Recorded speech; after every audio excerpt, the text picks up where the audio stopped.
menangkap puyuh di Bukit Selasih. Thank you dan terima kasih. Jangan tepuk tangan dulu, masih ada satu pantun lagi. Minum selasih, makan kedondong. Terima kasih, matur sekelangkong. Ada satu lagi. Madiun lemah teles, matur nuwun Gusti Allah sing bales.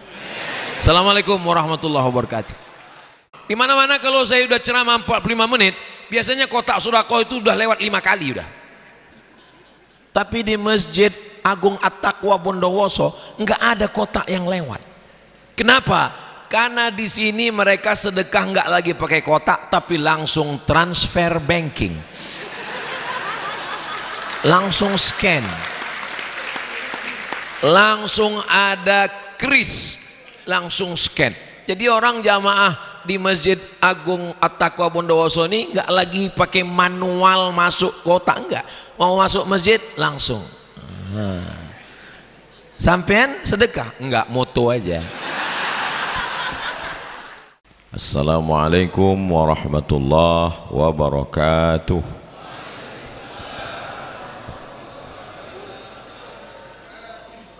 Alhamdulillah wassalatu wassalamu ala Rasulillah Sayyidina wa maulana Muhammad ibn Abdullah wa ala alihi wa sahbihi wa man tabi'ahu wa mawalah. Allahumma allimna ma yanfa'una wa anfa'na bima 'allamtana innaka antal alimul hakim. Rabbi shrah li sadri wa yassir li amri wa hlul 'uqdatam min lisani yafqahu qawli. Hadratal habaib wal ulama al a'izza, para habaib, para alim, para ulama, wa nakhussu bidzikri Bapak Kiai Haji Imam Barmawi, Kiai Sodik Habib Muhammad Al-Muhdar, beserta para alim ulama, keluarga besar Ikatan Persatuan Haji Indonesia KBIH, hadirin hadirat. Hadir bersama kita Bapak Kapolres, Bapak Dandim, jamaah subuh yang tidak dapat saya sebutkan satu persatu, insyaallah semuanya diberkahi Allah Subhanahu wa taala. Kita ini kalau mau jumpa ketika bertatap muka, yang kita mintakan kepada Allah adalah berkah, sesuai dengan salam kita, assalamualaikum warahmatullahi wabarakatuh. Berkah. Ketika mau makan juga yang diminta adalah berkah. Allahumma, jangan dibaca sekarang, nanti. Ketika kita diundang ada walimah, orang menikah, yang kita mintakan juga berkah. Barakallahu lakuma wa baraka alaikuma wa jama'a bainakuma fi khair. Ketika kita diundang ada anak yang baru lahir, yang kita mintakan juga berkah.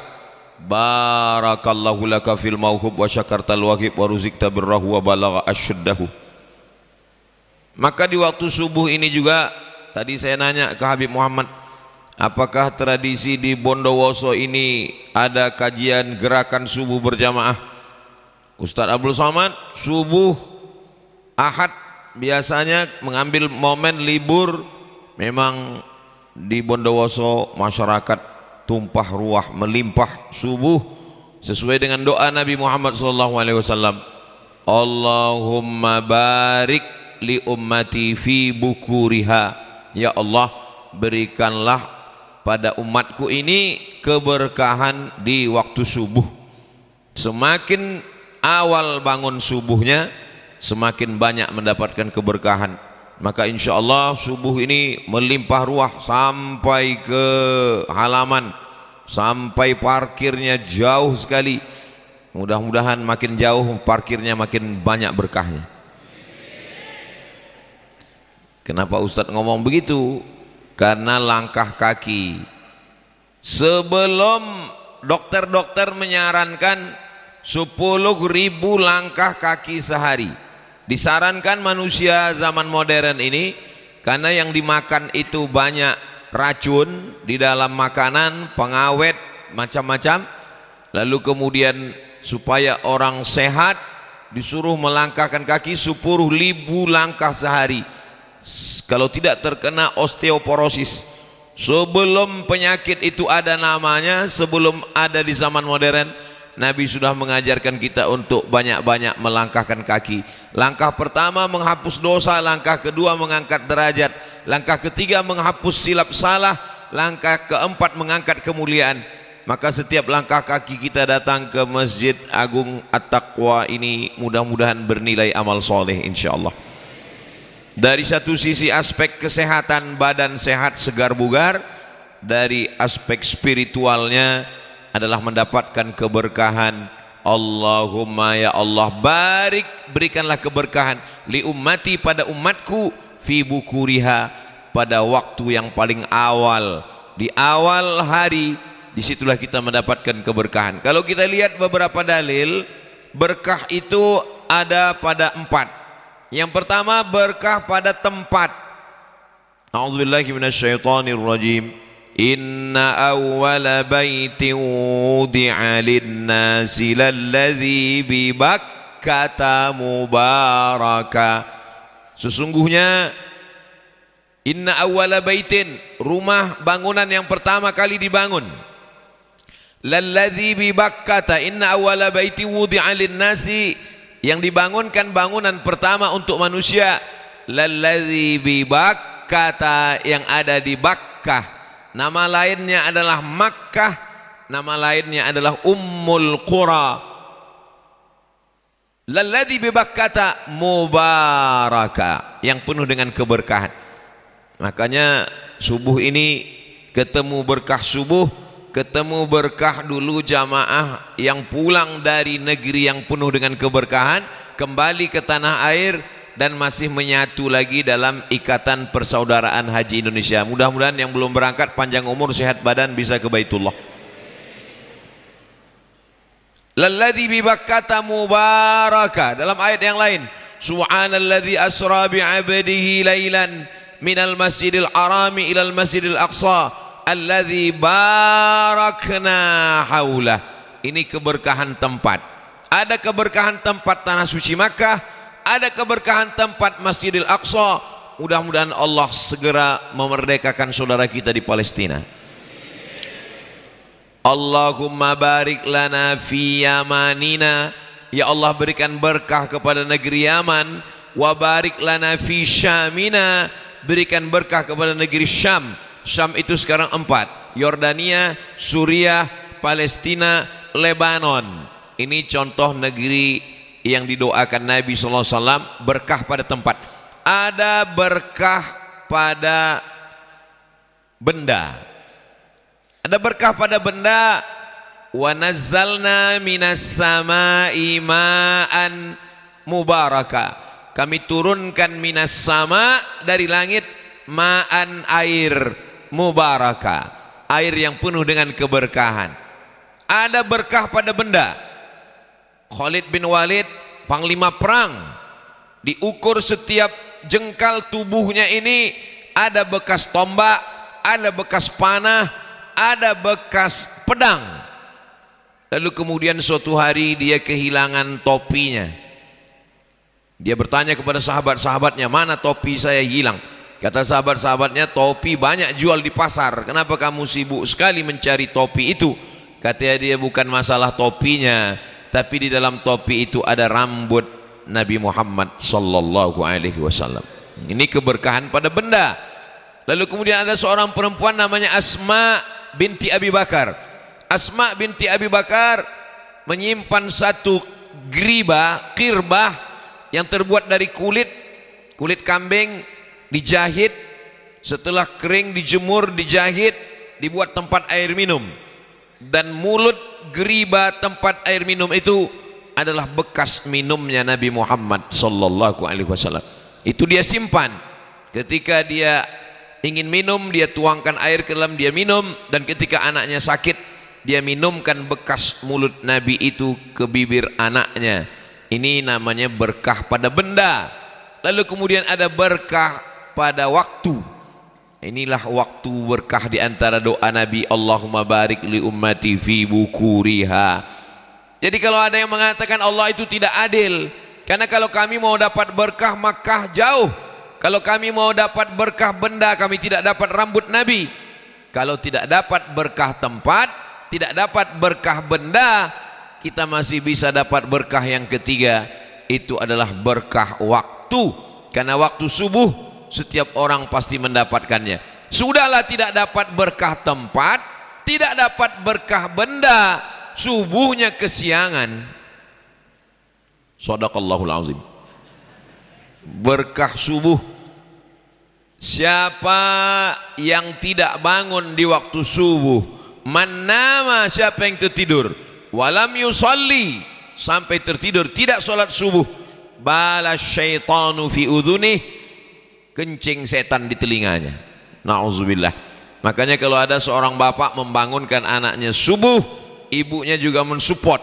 Kalau ada seorang istri membangunkan anaknya subuh, suaminya juga mensupport. Tapi dari beberapa pengaduan jamaah, kata ibu-ibu, membangunkan anak ini mudah Pak Ustaz, yang susah membangunkan bapaknya. Kalau anaknya dibangunkan oleh bapaknya, diajak sholat subuh, ibunya mendukung, sakinah mawaddah warahmah. Tapi kalau ibunya membangunkan, kata bapaknya, biarkan aja, ini kan hari libur, tanggal merah, tidak ada kekompakan keluarga untuk mendapatkan keberkahan. Tapi subuh ini Masya Allah tabarakallah, laki-laki perempuan melimpah ruah. Jadi kalau ada orang mengatakan perempuan itu dalam Islam direndahkan, perempuan itu dalam Islam disepelekan, tempatnya tidak mendapat kemuliaan, datanglah ke Masjid Agung At-Taqwa Bondowoso, perempuan justru lebih tinggi daripada ustadz di belakang.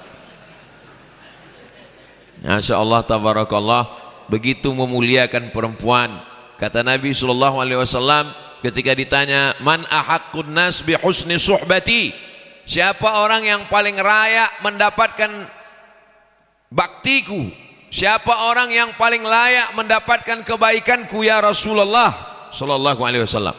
Keberkahan tempat sudah, keberkahan orang, keberkahan benda, keberkahan waktu. Yang keempat adalah keberkahan orang. Ada orang itu fisiknya, tubuhnya memang berkah. Mana dalilnya? Mubarakan ainama kuntu, dimanapun aku berada maka aku selalu ada keberkahan. Ini ucapan Nabi Isa alaihi salam. Nabi Isa sendiri yang ngomong, mubarakan ainama kuntu, dimanapun aku berada aku selalu berkah, diberkahi oleh Allah Subhanahu wa taala. Kalau Nabi Isa saja berkah, apalagi Nabi Muhammad sallallahu alaihi wasallam. Ketika Isra dan Mi'raj, yang menjadi imamnya adalah Nabi Muhammad sallallahu alaihi wasallam. Allah tidak akan menciptakan alam semesta kalau tidak ada Nabi Muhammad sallallahu alaihi wasallam. Dan yang pertama kali mendapatkan syafaat dan memberikan syafaat adalah Sayyidina wa Maulana wa Syafi'ina Muhammad sallallahu alaihi wasallam. Kalau Nabi Isa ada keberkahan, maka lebih banyak keberkahan pada diri Nabi Muhammad sallallahu alaihi wasallam. Datang seorang membawa lembaran-lembaran Taurat. Lalu Nabi Muhammad SAW melihat ada lembaran Taurat. Nabi bertanya kepada Sayyidina Umar ibn al-Khattab, apa yang kau pegang wahai Umar? Umar menjawab, yang saya pegang ini adalah Taurat. Wallahi demi Allah, lau kana Musa hayyan ma wasa'ahu illa ayat tabi'ani. Seandainya Nabi Musa masih hidup, dia pasti akan mengikut aku, kata Nabi Muhammad SAW. Nabi Adam berdoa, doa yang paling tua, Rabbana zalamna anfusana wa illam taghfir lana wa tarhamna lanakunanna minal khasirin. Titik. Begitu dalam Al-Quran. Tapi dalam hadis ada tambahan, Allahumma inni atawassalu ilaika bihaqqi Muhammad. Ya Allah, kata Nabi Adam, aku memohon kepadamu, ampunkanlah dosaku berkah Muhammad sallallahu alaihi wasallam. Nabi Adam berdoa minta ampun kepada Allah, tapi yang dia sebut adalah berkah Muhammad sallallahu alaihi wasallam. Padahal nabinya belum ada. Nabi Muhammad dalam bentuk fisik, daging, tulang, bulu, kuku, badan, tubuh belum ada.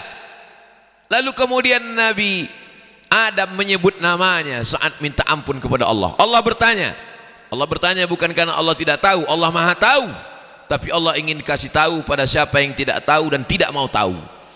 Apa kata Allah kepada Nabi Adam alaihissalam? Dari mana engkau tahu ada makhluk bernama Muhammad sallallahu alaihi wasallam? Lamma khalaqatani, ketika engkau menciptakan aku, wa nafakhta fi ruhi, kau tiupkan ruh ke dalam tubuhku, rafa'tu ra'si, aku angkat kepalaku, dan saat aku angkat kepalaku, aku lihat namamu bersanding dengan namanya di tiang-tiang arsy, dan nama itu adalah nama Sayyidina Muhammad sallallahu alaihi wasallam. Jadi kalau ada orang yang marah, kalau nulis nama Allah, tulis saja Allah, jangan tulis nama Muhammad di samping. Karena siapa yang menulis nama Allah di samping nama Muhammad, berarti dia sudah menyamakan Allah dengan nama Muhammad sallallahu alaihi wasallam. Dia tidak mengerti hadis ini. Menulis nama Allah di sampingnya tulis nama Muhammad sallallahu alaihi wasallam bukan menyamakan Allah dengan Nabi Muhammad sallallahu alaihi wasallam, tapi ada dalam hadis, karena di tiang-tiang arsy tertulis nama Allah bersanding dengan nama Nabi Muhammad sallallahu alaihi wasallam. Kenapa Ustadz bahas ini? Karena besar sekali nama Nabi Muhammad di samping nama Allah di depan Masjid Agung At-Taqwa Bondowoso. Sebelah kanan ada tulisan Allah, sebelah kiri tadi waktu mau saya sholat saya lihat Muhammad sallallahu alaihi wasallam. Besar sekali. Ini hadis yang Ustaz sebutkan ini, hadisnya sahih atau tidak sahih? Buka kitab Mafahim Yajib an Tusahhah yang ditulis oleh Sayyid Muhammad bin Alawi bin Abbas Al-Hasani Al-Maliki, menceritakan panjang dengan beberapa riwayat tentang hadis Nabi Muhammad sallallahu alaihi wasallam menyebut nama Nabi Adam, menyebut nama Nabi Muhammad. Kenapa? Karena ada berkah pada Nabi Muhammad sallallahu alaihi wasallam. Nabi Yahya disebut Allah Sayyidan wa Hasura, Sayyid. Nabi Yahya Sayyid. Apa kata ulama mengambil istidlal hadis ini, ayat ini? Kalau Nabi Yahya disebut Sayyid, maka Nabi Muhammad sallallahu alaihi wasallam lebih pantas dan lebih layak disebut Sayyid. Maka dia sendiri mengatakan dirinya, ana sayyidu waladi Adam, saya adalah sayyid, pemimpin seluruh anak cucu keturunan Adam. Itulah mengapa menyebut namanya kita sebutkan Allahumma salli ala sayyidina Muhammad sallallahu alaihi wasallam. Lalu kenapa ada kata maulana? Man kuntu maulahu fa aliyun maulahu. Siapa yang menganggap aku sebagai pemimpinnya, maka Ali adalah pemimpinnya. Maka kita sebutkan dalam selawat, Allahumma salli ala sayyidina wa maulana. Lalu kenapa ada kata syafi'ina? Man dzalladzi yashfa'u indahu illa biiznih. Siapa yang bisa memberikan pertolongan kecuali dengan izin Allah? Dan yang pertama kali yang bisa memberikan pertolongan dengan izin Allah adalah Sayyidina wa Maulana wa Syafi'ina Muhammad sallallahu alaihi wasallam. Ada keberkahan tempat Makkah, ada keberkahan waktu subuh, ada keberkahan benda rambut Nabi, bekas tempat air minum Nabi, ada keberkahan orang Sayyidina Muhammad sallallahu alaihi wasallam. Tadi kita mengucapkan salam kepadanya, assalamu alayka ayyuhan nabiyyu wa rahmatullahi wa barakatuh. Anggota IPHI masih terbayang ketika dulu mengucapkan salam langsung di depan makamnya, assalamu alayka ayyuhan nabiyyu wa rahmatullahi wa barakatuh. Kenapa orang-orang yang pulang berangkat haji itu persaudaraannya lebih kuat, lebih kokoh, padahal berangkat hajinya tahun 80-an, tahun 90-an, tahun 2000-an, tapi persaudaraannya lebih kuat, lebih berkesan. Saya keluar dari pintu Babus Salam, ini Sofa, ini Marwah. Antara Sofa dan Marwah ada pintu yang biasanya dulu kita masuk melalui Babus Salam. Saya keluar dari Sofa dan Marwah. Setelah itu ada toilet panjang sebelah kiri. Keluar dari toilet itu saya lihat ada seorang jamaah lagi sedang kebingungan. nggak tahu mau pulang kemana. Akhirnya saya tepuk bahunya dari belakang, dia kaget, rupanya dia nyasar, nggak tahu mau jalan pulang. Akhirnya karena dia senang bahagia, dibawanya saya ke tempat es krim, dibelikan es krim satu. Peristiwa itu terjadi tahun 1992, waktu saya pertama kali berangkat haji. Sampai hari ini kalau ketemu sama orangnya, dia peluk-peluk saya, es krim. Masih ingat 92, sekarang sudah 2026, 34 tahun yang lalu, tapi kalau ketemu masih segar dalam ingatan. Masih ingat waktu saya tepuk belakang nyasar keluar dari toilet. Oh iya. Begitulah kesan, begitu erat, begitu dekat. Kenapa? Karena di ketika itu ada dua yang membuat orang terikat kuat. Yang pertama, keberkahan tempat tanah suci. Yang kedua, keberkahan waktu, karena waktu berkah saat itu adalah waktu bulan-bulan berkah, bulan haji, harinya hari-hari yang baik, hari yang mulia. Maka kalau kita tidak dapat satu keberkahan, jangan sampai keberkahan yang lain pun tidak dapat. Tertulis besar, Bondowoso 18 April 2026, rupanya hari ini bertepatan dengan tanggal 1 Zulqa'dah. Ustaz tahu dari mana? Tertulis di baleho. Zu artinya punya, Zulhijjah punya haji. Kenapa bulan itu disebut dengan Zulhijjah punya haji? Karena di antara 12 bulan, satu-satunya bulan yang punya haji Zulhijjah, punya haji. Bulan yang punya haji, bulan yang di dalamnya ada ibadah haji. Zulqa'dah, zu punya, qa'dah duduk-duduk. Zulqa'dah bulan yang punya jagong-jagong. Kenapa disebut dengan bulan yang punya duduk? Karena pada bulan Zulqa'dah, walaupun dia panglima perang, walaupun dia tentara, walaupun dia penjahat, walaupun dia perampok, sejahat-jahatnya orang kafir Quraisy saat itu, kalau bulan Zulqa'dah dia akan duduk-duduk saja. Kenapa? Karena bulan Zulqa'dah adalah bulan haram. Inna iddatasy syuhuri 'indallahi 12 syahran fi kitabillah yauma khalaqas samawati wal ard. Allah menciptakan 12 bulan, minha arba'atun hurum, ada 4 bulan haram, bulan mulia, bulan berkah.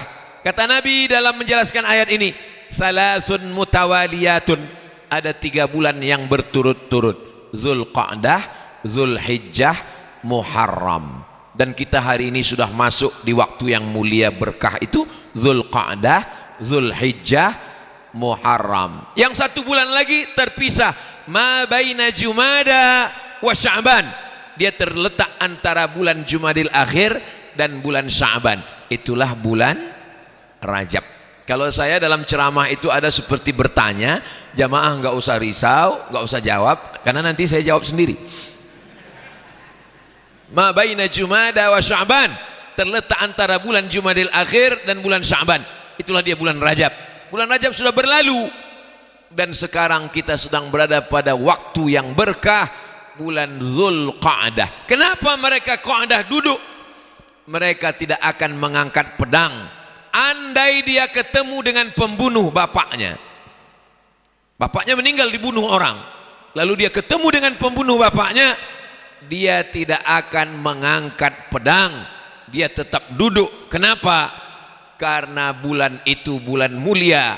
Lebih baik saya duduk sabar menahan diri daripada membalaskan dendam. Sebelum Nabi Muhammad SAW datang, mereka sudah menjaga bulan haram, tidak ada boleh pertumpahan darah. Setelah Nabi Muhammad SAW datang, semua bulan tidak boleh menumpahkan darah. Ketika setelah Nabi Muhammad datang, semua bulan tidak boleh ada perang kecuali untuk mempertahankan diri.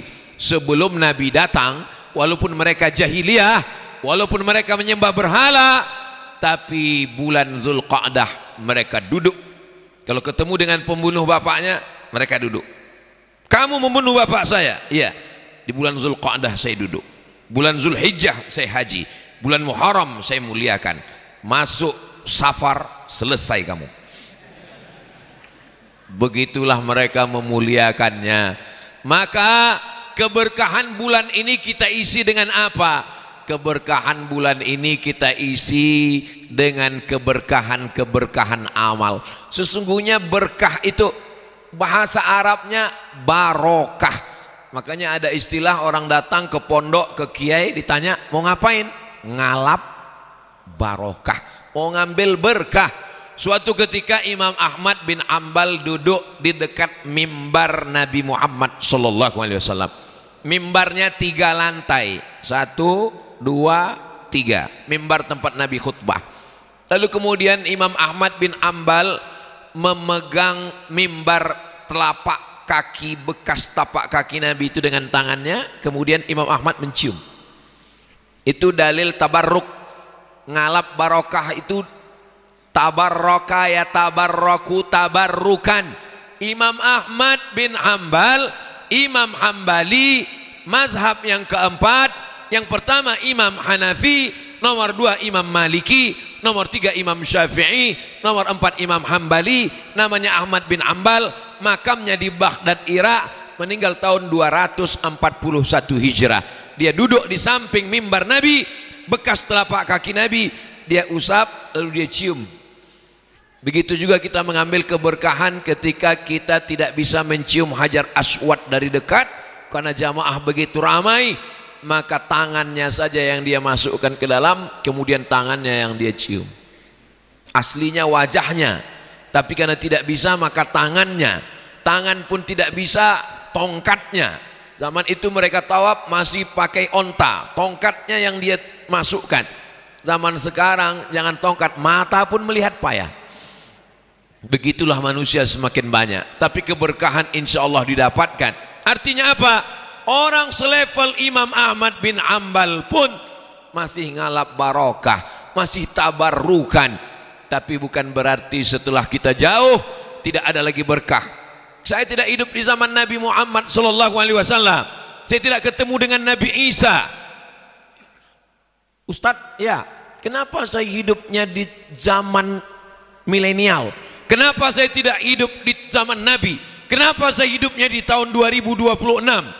Ada orang sekarang menyalahkan takdir. Saya nggak dapat berkah karena saya hidupnya sekarang. Seandainya saya hidup zaman Nabi, orang-orang yang menyalahkan Allah begini, kasih tahu sama dia, kamu seandainya hidup zaman Nabi, belum tentu juga dapat berkah Nabi. Mungkin hidup sama Abu Jahal. Kalau kita tidak ketemu dengan Nabi, jauh dari tanah suci, bukan berarti kita nggak dapat berkah. Kita masih ada berkah waktu subuh. Kita masih ada dapat berkah bulan Zulqa'dah. Kita masih ada dapat berkah seorang manusia. Man ahaqqun nas bi husni suhbati. Siapa orang yang paling layak mendapatkan kebaikan diriku? Ummuka, ibumu. Ummuka, ibumu. Ummuka, ibumu. Lalu bagaimana dengan kita laki-laki? Ibu dapat 3 kali karena dia melakukan 3 yang tidak bisa kita lakukan. Ibu mengandung, ibu menyusukan, ibu melahirkan. Kalau ada laki-laki mau dapat 3 ini, coba yang 3 ini. Allah berikan kita keutamaan dengan bidangnya masing-masing. Kita bisa berjihad fisabilillah, kita bisa melaksanakan ibadah di bulan penuh berkah tanpa dihalangi oleh menstruasi, tanpa dihalangi nifas, tanpa dihalangi wiladah. Perempuan punya kelemahan, tapi dia juga punya kelebihan-kelebihan, itu diberikan Allah Subhanahu wa taala. Yang penting kita laksanakan saja untuk mengambil keberkahan. Bahasa Arabnya barokah. Orang kita merubahnya jadi berkah. Ya enggak apa-apa. Enggak ada huruf E dalam Arab. Barokah diambil dari kata birkah. Barokah, birkah artinya kolam. Saya punya tanah, Pak Kiai punya tanah, Pak Kapolres punya tanah, Pak Dandim juga punya tanah. Tapi di antara 4 tanah ini, tanah saya ada birkahnya. Birkah artinya ada kolamnya. Walaupun tanahnya sama, ukurannya sama, harganya sama, sama-sama di Bondowoso, sama-sama ukurannya 25 kali 25, kok bisa sama? Ya kebetulan kami sama-sama beli tanah kaplingan. Tapi tanah saya ada birkahnya, ada kolamnya. Kalau ada kolam, turun hujan, yang dapat air tanah saya. Tanah yang 3 lagi nggak dapat. Kenapa? Karena nggak bisa nampung air. Kalau ada airnya, ada ikannya. Kok ada ikan? Ya saya masukkan bibit ikan. Kalau ada air, nanti ketika kekeringan, saya tetap bisa minum dan saya berbagi air minum. Kalau ada airnya, ada lumutnya, ada tumbuhannya, ada tanam-tanamannya. Dan kita tahu Bondowoso ini subur luar biasa. Tidak hanya di luar masjid, di dalam masjid pun ada tanaman. Ini hebat, subur. Ini ada keberkahan. Berkah. Ini Ustaz Somad mengada-ngada, masa ada berkah tumbuh tanaman? Allah yang ngomong dalam Al-Quran, walau anna ahlal qura amanu, kalau penduduk Bondowoso itu beriman, wattaqau, bertakwa. Allah cuma minta 2, amanu, beriman, wattaqau, bertakwa. Apa janji Allah? La fatahna alaihim, kami akan bukakan untuk mereka barakatin. Kalau satu barakah, tapi kalau banyak barokatin. Itu perbedaan, ada mat dengan tidak ada mat. Kalau satu muslimat, kalau banyak muslimatin. Oh, jadi kalau panjang itu penekanan makna. Lapar dengan lapar. Muslimatin. La fatahna alaihim, kami akan bukakan untuk mereka barokatin, barokah minas sama, dari langit, wal ard, dari bumi. Ada keberkahan. Birkah, kolam ikan. Kalau di dalam tanah itu ada birkahnya, ada airnya, ada tanamannya, ada ikannya, dia punya nilai lebih. Itu arti berkah. Berkah artinya ziyadatul khair, kelebihan, kebaikan. Sama-sama beli tanah. Ada tanah ketua yayasan, ada tanah ketua IPHI, ada tanah ustadz. Loh, ustadz kok ikut terus? Ya, kebetulan dia juga tukang jual tanah. Ada tanah, tapi kemudian tiba-tiba datang seekor onta, dan onta ini turun di tanah saya. Tadi pas kolam tanah ustadz juga, iya. Ini pas onta tanah ustadz, iya. Kok di tanah ustadz terus? Iya, kebetulan saya yang ceramah. Ini ada tanah ketua IPHI, ada tanah ketua yayasan, ada tanah saya. Datang seekor onta, lalu onta itu turun. Onta turun ke tanah, bahasa Arabnya barokah ya beruku. Barokah ya beruku dari 3 huruf, barokah. Barokah ya beruku artinya onta turun ke tanah. Lalu apa maknanya? Tanah saya ini barokah. Kenapa? Saya punya unta. Kalau pergi kemana-mana saya nggak jalan lagi, saya udah naik unta. Sementara Pak Ketua Yayasan dengan Ketua IPHI naik mobil, saya naik unta. Saya kalau mau potong, karena ini unta tidak ada pemiliknya, unta liar datang ke tanah saya bisa potong, dapat daging unta, saya dapat kulit unta, saya dapat susu unta, saya dapat tulang unta. Maka saya punya kelebihan. Ukuran tanahnya sama-sama di Bondowoso, tapi tanah saya punya kelebihan. Jadi artinya barokah, ada kelebihan. Oh, jadi Ustadz Somad ini orang yang berkah. Iya. Ustadz punya kelebihan. Iya, lebih hitam, lebih kurus. Jadi jangan sepelekan orang, karena setiap orang itu ada berkahnya. Lalu ada orang mengatakan, ini anak bapak. Iya, tapi di antara anak saya Pak Ustadz, anak saya inilah yang paling banyak berkahnya. Kalau bahasa Arabnya barokah, kalau bahasa Melayunya bertuah.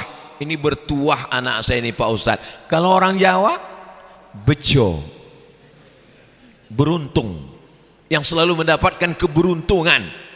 Kalau bahasa Inggrisnya lucky man, lucky, mendapatkan keberuntungan, selalu beruntung orangnya.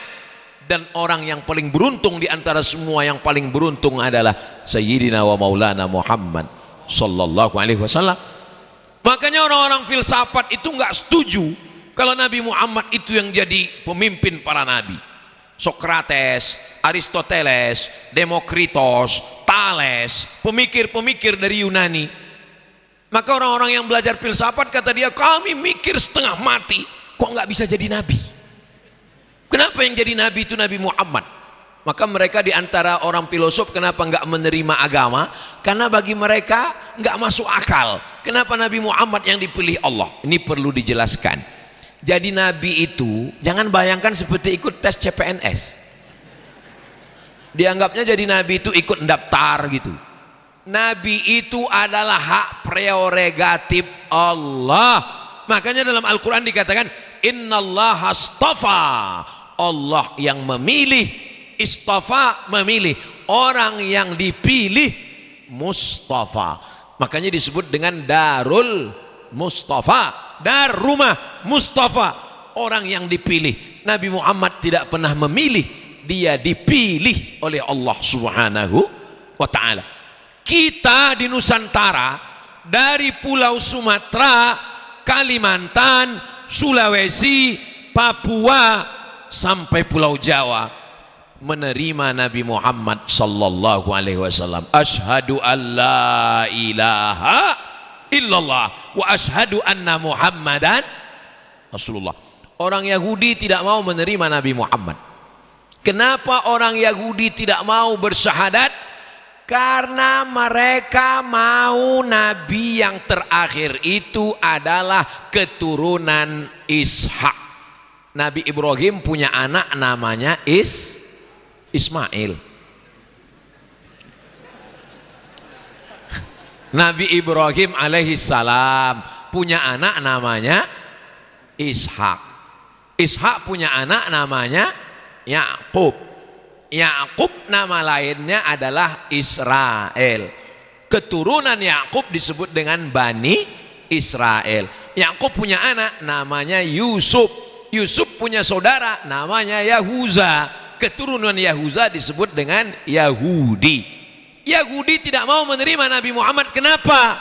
Karena mereka menunggu Nabi terakhir dari jalur keturunan Ishak. Sementara Nabi Muhammad SAW dari keturunan Ismail. Mereka nggak mau nerima Nabi Muhammad, hanya cuman beda satu simpang. Tapi kita di Nusantara nggak pernah mensyaratkan. Bayangkan kalau orang Sumatera Utara mau nabinya orang Batak. Dia hanya nerima kalau Muhammad itu pakai marga, Muhammad Nasution, Muhammad Siregar, Muhammad Batubara. Kita tidak pernah mensyaratkan itu, kita menerimanya. Orang Sulawesi tidak pernah mensyaratkan saya mau menerima kalau Nabi Muhammad itu orang Bugis, orang Makassar, orang Mandar. Enggak, saya pergi ke Raja Ampat, saya pergi ke Kaimana, saya pergi ke Sorong. Ternyata di situ adalah saya dibawa ke rumah raja. Kenapa ada sebutan Raja Ampat? Karena memang rajanya ada 4. Banyak sekali raja-raja di sana. Salah satu rumah raja saya dibawa namanya Raja Patipi. Sampai ke rumah Tuan Raja Patipi, lalu saya ditunjukkan Al-Quran.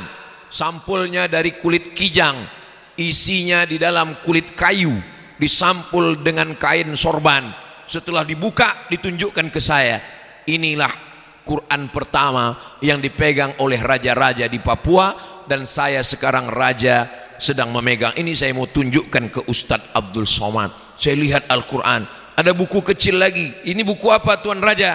Coba Ustadz baca.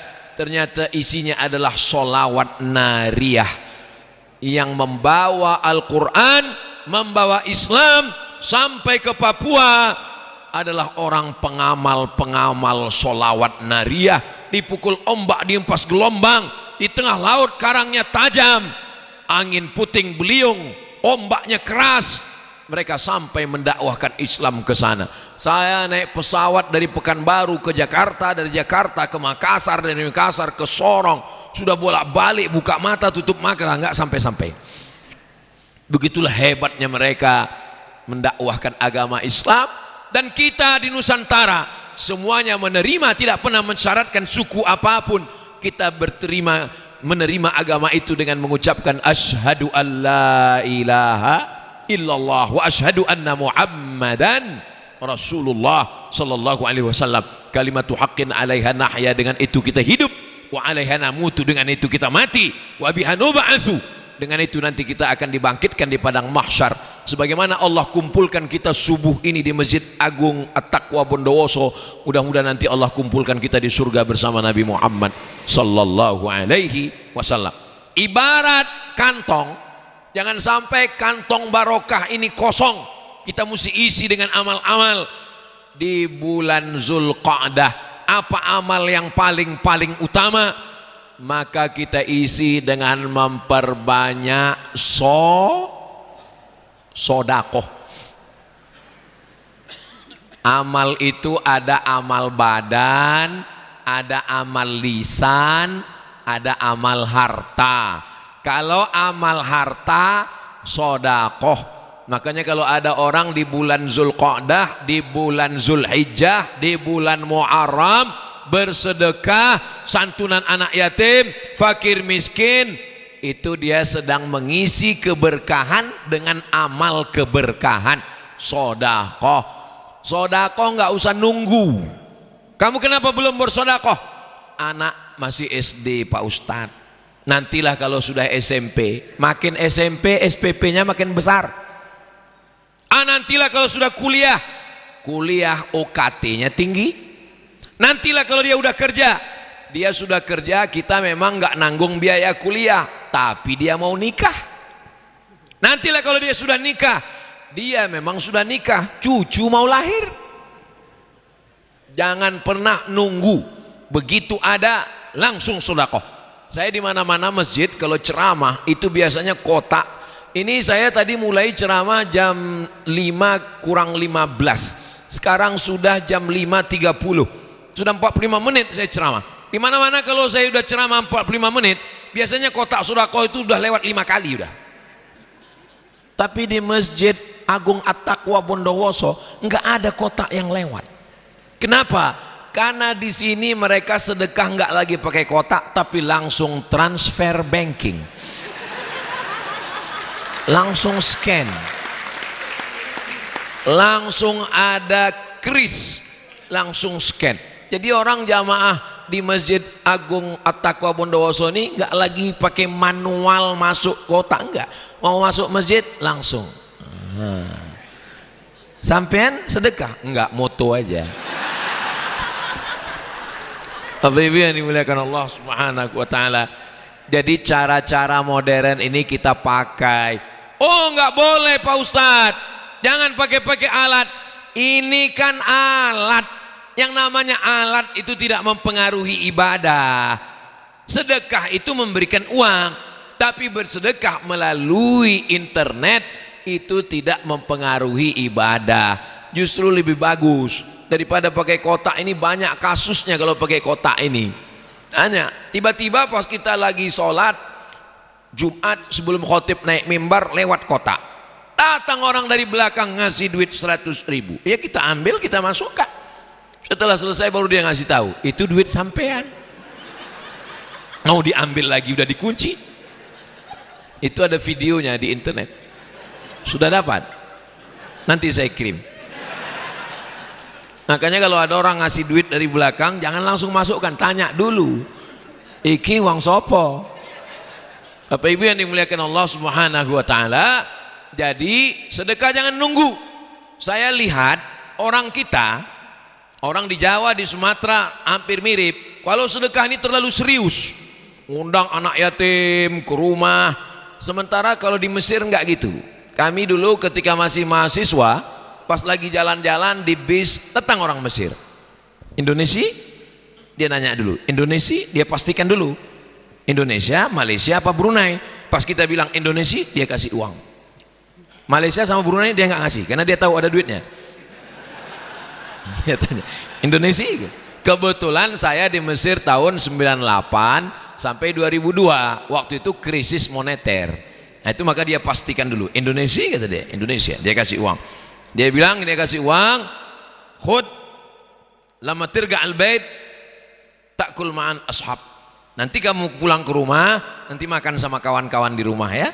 Begitu. Beda tempat kita, tempat saya orang sedekah nggak gitu. Diundang anak yatim ke rumah, suruh baca Yasin.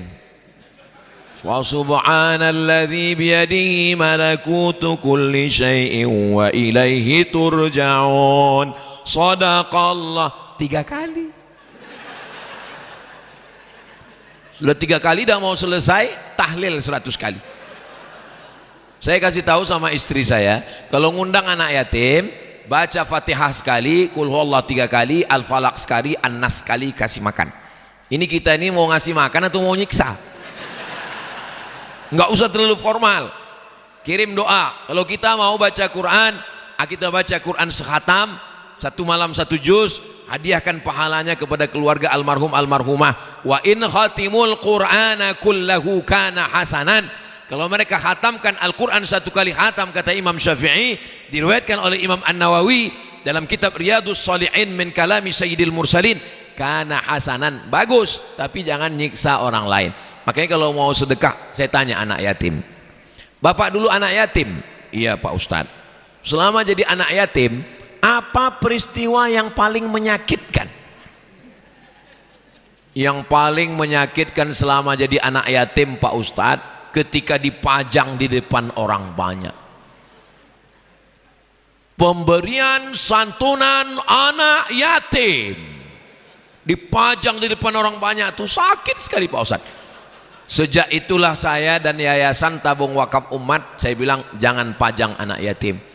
Ambil beras 10 kilo, minyak 1 kilo, ikan sarden, ikan kaleng, roti, susu, bungkus plastik, antar ke rumahnya. Karena jangan sampai kita merasa malu, antar ke rumahnya. Jangan nunggu bulan Zulqa'dah. Jangan ketika bulan Ramadan sampai nggak muat perut anak yatim.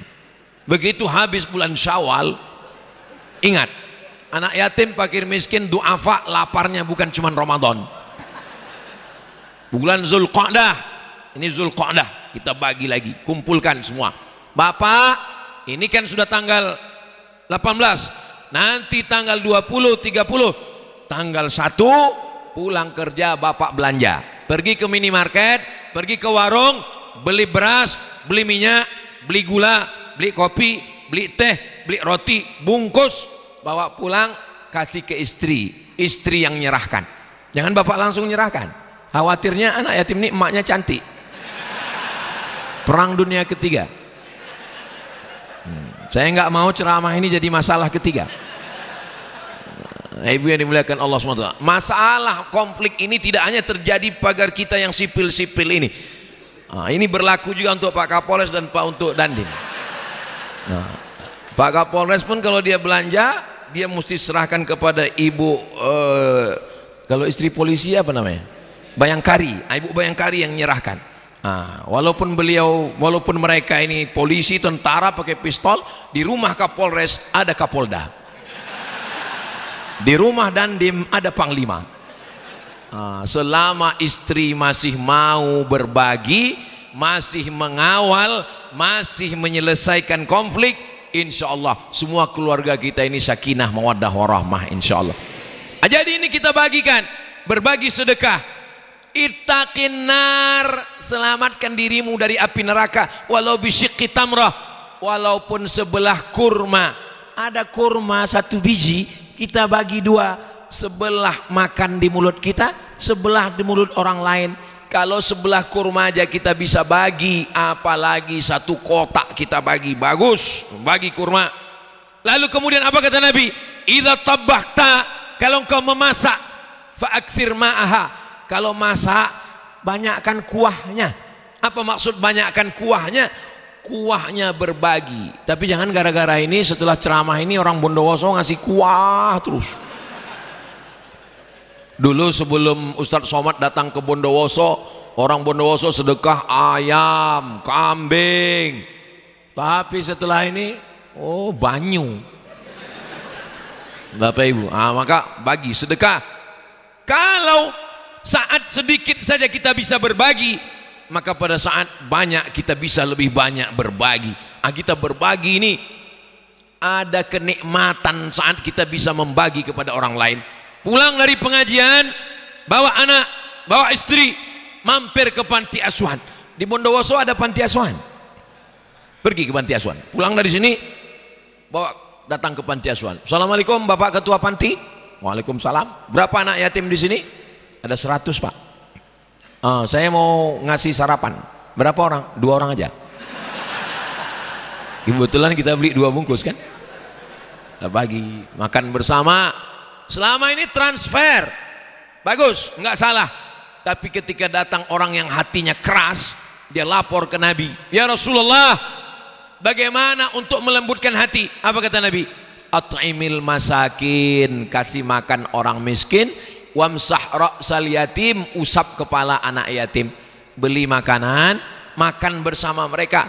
Pergi ke panti jompo, kita sedang melihat diri kita 30 tahun akan datang ke rumah anak yatim. Jangan sombong. Kepala anak yatim yang kita usap hari ini, besok pagi kepala anak kita akan diusap orang kalau kita mati nanti malam. Jangan sombong. Rumput yang kita injak hari ini di tapak kaki kita, besok pagi akan tumbuh di atas kubur kita. Kalau rumputnya mau tumbuh. Ada orang sudah mati, rumput pun nggak tumbuh, saking panasnya kuburnya itu. Saudara yang dimuliakan Allah Subhanahu wa taala, maka ini berbagi. Mudah-mudahan orang Bondowoso semuanya sugih kaya raya. Ustadz, doa itu doa untuk permulaan atau kelanjutan? Kelanjutan, bukan permulaan kaya. Karena orang Bondowoso ini kaya-kaya. Ustadz tahunya dari mana? Masjidnya besar, lampunya megah. Banyak juga masjid yang lampunya cantik tapi nggak hidup. Ini masjid Masya Allah, kipas anginnya di mana-mana, tapi panasnya luar biasa. Ini masjid jamaahnya sudah over capacity. Ini kan kalau shop itu kan ada yang kosong di tengah. Ini sudah rapat padat sampai ke atas melimpah. Hati-hati, jangan bersandar di tiang. Saudaraku yang dimuliakan Allah Subhanahu wa taala, man bana masjidan, siapa yang bangun masjid, banallahu mithlahu baitan fil jannah, dibangunkan Allah tempatnya di surga. Yang kaya bukan rumahnya besar, yang kaya bukan mobilnya mahal, yang kaya adalah sebelum mati sempat bangun masjid. Mudah-mudahan kita semua sebelum meninggal sempat bangun masjid insyaallah. Saudaraku yang dimuliakan Allah Subhanahu wa taala, bulan Zulqa'dah isi dengan ibadah harta. Saya nggak kaya Pak Ustadz, nggak bisa ibadah harta. Oke, la yukallifullahu nafsan illa usaha. Nggak sanggup ibadah harta, ibadah badan. Ibadah badan itu apa? Tegak, ruku, i'tidal, sujud, duduk antara 2 sujud, sujud lagi, tasyahud, salam. Memperbanyak sholat. Sholat subuh, tadi kita sholat sudah 3 kali. Tahiyatul masjid 2 rakaat, qobliyah subuh 2 rakaat, sholat subuh 2 rakaat, terbit matahari lewat 12 menit, sholat sunat isyraq 2 rakaat. Sholat sunat isyraq keutamaannya luar biasa. Man sholat subuh fi jama'atin, sholat subuh berjamaah, summa qa'ada yadhkurullah, duduk berzikir sampai terbit matahari, hatta tatlu asyamsu, sampai terbit matahari, summa yusalli rak'ataini, usalli sunnatal isyraq rak'ataini lillahi ta'ala, kanat lahu ka ajri hajjatin wa umrah, dapat pahala seperti pahala haji dan umrah. Mudah-mudahan kita mendapatkan pahala haji dan umrah. Tapi jangan gara-gara ini yang sudah store ONH dia tarik lagi. Bapak pegawai bank, saya mau narik ONH. Kenapa? Saya sudah dapat pahala haji dan umrah. Pahalanya sudah, tapi kewajibannya belum gugur. Maka kita tetap berangkat haji dan umrah. Tapi hari Sabtu, hari Ahad, hari libur, tidak ada halangan. Masuk kantor, nggak ada halangan. Mau buka usaha, nggak ada halangan. Manfaatkan sepekan sekali, hari Ahad, hari Sabtu, sholat subuh berjamaah, zikir mengingat Allah, terbit matahari, sholat sunat isyraq 2 rakaat. Bangun malam, usahakan paling tidak 1 jam sebelum azan subuh bangun, sholat sunat wudu, sholat sunat taubat, sholat sunat tahajud, sholat sunat hajat, sholat sunat witir, memperbanyak sholat sunat. Matahari sepenggalah jam 9, jam 10, jam 11 sampai 15 menit menjelang azan zuhur, sholat sunat duha. Yang melaksanakannya 4 rakaat, dia ambil hadis Nabi. Yang melaksanakannya banyak rakaat tanpa dia hitung, dia ambil juga hadis summa yusalli ma syaa. Nabi melaksanakan sebanyak-banyaknya. Salatul laili wal nahari masna masna, 2 rakaat 1 salam, 2 rakaat 1 salam, 2 rakaat 1 salam. Baik, ini solat diperbanyak. Saya nggak bisa solat berdiri Pak Ustadz, duduk di atas kursi. Duduk pun nggak bisa Pak Ustadz, berbaring miring ke arah kiblat. Berbaring pun nggak bisa miring Pak Ustadz, telentang pakai mata. Allahu Akbar, sami Allahu liman hamidah. Solat isyarat namanya. Mata pun nggak bisa Pak Ustadz, kita solatkan. Nggak ada kewajiban solat ini, gugur. Walaupun sakit tetap solat. Nggak bisa karena pakai pampers, jamak tanpa kosor, karena dia tidak musafir. Saudara-saudara kita, keluarga kita yang ribet, susah, sulit, payah, pakai pampers, mesti diganti, maka dia bisa dijamak, kata ulama, bukan kata saya, tapi tidak kosor. Karena kosor 2 zuhur, 2 asar, 2 maghrib itu mesti ketika sedang ada musafir. 82 km menurut kitab menurut fikih Islam Sulaiman Rasyid, 88, sekian menurut Al-Fiqhul Islami wa Adillatuh. Ini semua termasuk saya. Ini nanti dari Bondowoso ke Surabaya, dari Surabaya ke Malang, dari Malang ke Pekanbaru. Nanti saya sholat zuhur asar 2 rakaat, 2 rakaat, maghrib tetap 3, bukan 1,5. Nah, subuh nggak bisa dicampur dengan zuhur. Nah, karena saya dapat video kemarin ada yang bilang subuh bisa, nggak bisa. Saudaraku yang dimuliakan Allah Subhanahu Wa Taala, memperbanyak sholat. Saya punya uang, banyak sedekah. Nggak punya uang, memperbanyak sholat. Sholat nggak bisa, memperbanyak membaca Al-Quran. Baca Quran, baca Quran. Tadi sudah dimulai oleh imam kita dari Alif Lam Mim. Alif Lam Mim, dzalikal kitabu la raiba fihi hudal lil muttaqin. Kenapa waktu acara majelis khatam Quran selesainya bukan pada An-Nas? Coba perhatikan. Selesai acara majelis khatam Quran, selesainya bukan pada An-Nas, tapi langsung buka Al-Fatihah, Alif Lam Mim sampai wa ulaika humul muflihun. Kenapa tidak An-Nas? Karena kalau An-Nas ditutup orang nggak mulai.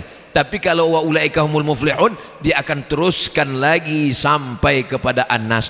Mudah-mudahan kita istiqomah menghatamkan Al-Quran insyaallah. Yang punya harta sedekah, nggak sanggup sholat, nggak sanggup baca Quran. Baca Quran pun nggak sanggup Pak Ustadz. Saya kalau buka Quran ini melihat titiknya banyak sekali Pak Ustadz.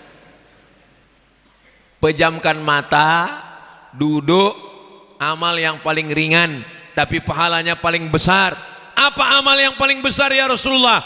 Antufariqad dunya, kau tinggalkan dunia.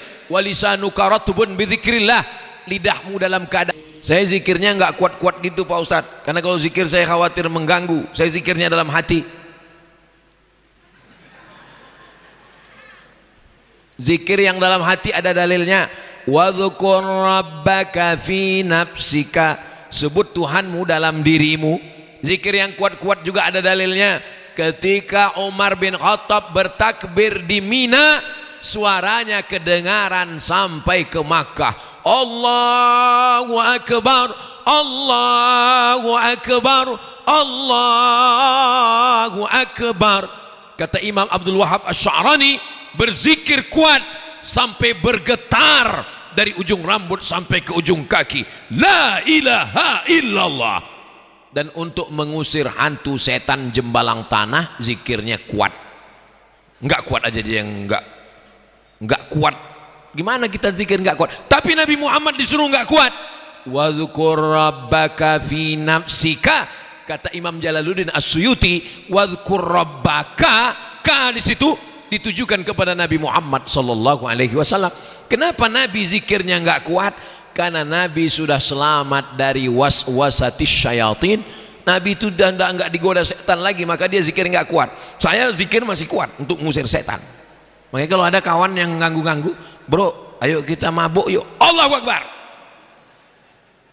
Saudaraku yang dimuliakan Allah Subhanahu wa taala, baca Quran, zikir, sholawat, zikir, istighfar, zikir, subhanallah, zikir, alhamdulillah, zikir, Allahu Akbar, zikir, la haula wala quwata illa billah, zikir, astagfirullah, zikir. Maka zikir ini kita perbanyak, mulut menyebut, hati mengingat, pikiran fokus. Kalau bisa tiga-tiganya konsen, alhamdulillah. Kalau tidak bisa tiga-tiganya, paling tidak mulut saja, hati kadang lupa, kadang lalai, ingat gaji 13 belum cair, balikkan lagi, ingat dengan mengingat kepada Allah. Ala bidzikrillahi tatma'innul qulub. Dengan banyak berzikir mengingat Allah, maka hati akan menjadi tenang. Alhamdulillah. Tadi saya mulai jam 5 kurang 15, sekarang sudah jam 6 kurang 15. Di mana-mana Ustaz Somad ceramah 60 menit. Ustaz kok tahu sekarang jam 6 kurang 15? Jam di Masjid At-Taqwa ini besar sekali itu di belakang. Luar biasa. Jam 6 kurang 15. Saya di mana-mana ceramah 60 menit, kecuali di Masjid Agung At-Taqwa Bondowoso 61 menit. Bapak Ibu yang dimuliakan Allah Subhanahu wa taala, mudah-mudahan pertemuan kita ini pertemuan yang memanjangkan umur dan memurahkan rezeki. Bukan kata saya, itu janji Kanjeng Nabi Muhammad SAW.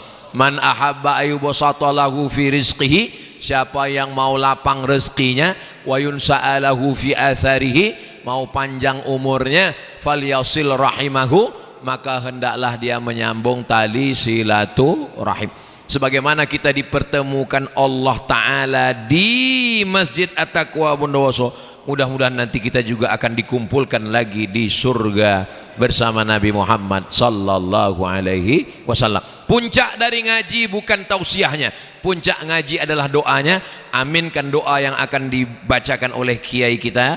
Saya tutup dengan pantun penutup. Terima kasih segala perhatian, mohon maaf kalau ada kata-kata yang tidak berkenan di hati. Maukah Bapak Ibu memaafkan saya?